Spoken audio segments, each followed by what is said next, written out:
রানা বিশ্বাসের সঙ্গে জঙ্গি যোগের তথ্য মেলেনি, দাবি পুলিশের। দুবাই গিয়েছিলেন রানা বিশ্বাস, সেখানেই পাকিস্তানি এক যুবকের সঙ্গে পরিচয় রানার। তবে এখনো পাক যুবকের সঙ্গে রানার যোগাযোগ রয়েছে কিনা তা খতিয়ে দেখছে পুলিশ। আপনাদের জানিয়ে রাখি, রানা বিশ্বাসের যে এখনো পর্যন্ত জানা যাচ্ছে দুবাই গিয়েছিলেন রানা বিশ্বাস এবং রানা বিশ্বাসের সঙ্গে জঙ্গি যোগের কোনো তথ্য এখনো পর্যন্ত মেলেনি। পুলিশের পক্ষ থেকে এমনটাই দাবি করা হচ্ছে, যদিও তার পাশাপাশি আরো জানা যাচ্ছে যে দুবাই গিয়েছিলেন রানা বিশ্বাস এবং সেখানেই পাকিস্তানি এক যুবকের সঙ্গে পরিচয় হয় রানার। তবে এখনো পর্যন্ত পাক যুবকের সঙ্গে রানার যোগাযোগ রয়েছে কিনা তা খতিয়ে দেখা হচ্ছে পুলিশের পক্ষ থেকে, যদিও জঙ্গি যোগের কোনো তথ্য এখনো পর্যন্ত রানার সঙ্গে মেলেনি বলেই পুলিশ সূত্রে দাবি করা হচ্ছে, পুলিশ সূত্রে জানা যাচ্ছে।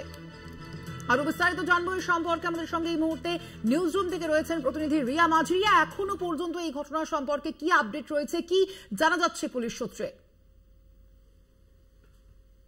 দেখো, তোমায় জানিয়ে রাখবো যে এর আগে যে আমরা খবর করেছিলাম, যেটা এক্সক্লুসিভলি দেখিয়েছিলাম, যে এই রানা বিশ্বাস যে কিনা নদিয়ার বাসিন্দা, তার ফেসবুক পোস্টে চাঞ্চল্যকর যে ছবি, এবং সেই ছবি দেখেই কিন্তু একদম প্রশাসনের মাথায় হাত বলাই চলে। কারণ যেটা দেখা গিয়েছিল যে তার ফেসবুক পোস্টে, নদিয়ার এই যে যুবক রানা বিশ্বাস, তার ফেসবুক পোস্টে দেখা গিয়েছিল যে বন্দুকধারী AK-47 নিয়ে ছবি, এবং যেখানে এই রানা বিশ্বাস লিখেছিল যে পাকিস্তান ভাইয়া বলে মেনশন করেছিল, তাকে সম্বোধন করেছিল, এবং সেই চিত্র দেখে রীতিমতো কিন্তু স্বতঃপ্রণোদিত ভাবেই কৃষ্ণনগর পুলিশ ডিস্ট্রিক্টে তার এগেনস্টে তাকে ডেকে পাঠানো হয়। তারপরে তাকে জিজ্ঞাসাবাদ করা হয়, তার পরিবারের তার মা বাবাকে লাগাতার ম্যারাথন জিজ্ঞাসাবাদ করা হয় সকাল থেকে, এবং অবশেষে এই যে রানা বিশ্বাস তাকেও পাওয়া যায় এবং তাকেও কিন্তু লাগাতার জিজ্ঞাসাবাদ করা হয়। তবে এখনো অবধি জিজ্ঞাসাবাদে কিন্তু তার যে জঙ্গি যোগ রয়েছে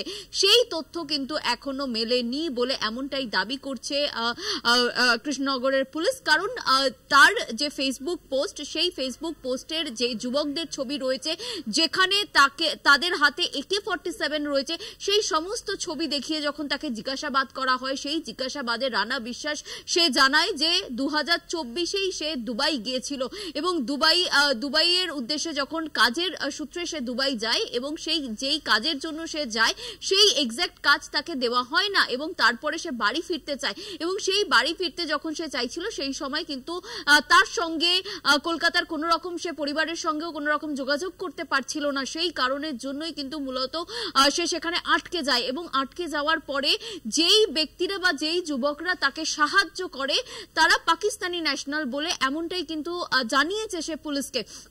এবং যেহেতু তারা পাকিস্তানের বাসিন্দা, তাকে সাহায্য করেছিলেন, সেই থেকেই তাদের বন্ধুত্ব হয়, এবং তারপরে 2024-এর জানুয়ারিতেই কিন্তু সে আবার 2025-এর জানুয়ারিতেই সে ফিরে আসে আবার কলকাতাতে, এবং কলকাতায় ফিরে আসার পরে প্রথমে সে মুম্বাই আসে দুবাই থেকে, এবং মুম্বাই থেকে তারপরে সে নিজের বাড়ি ফেরে, এবং ঈদেতে মার্চেই যেমনটা জানা গিয়েছে যে জানুয়ারিতে সে মুম্বাই ফিরেছিল, তারপরে মার্চে ঈদের সময় সে আবার সেখান থেকে নিজের বাড়ি নদিয়া ডিস্ট্রিক্টে সেখানে ফিরে আসে, এবং সেখানেই সে এই মুহূর্তে থাকে।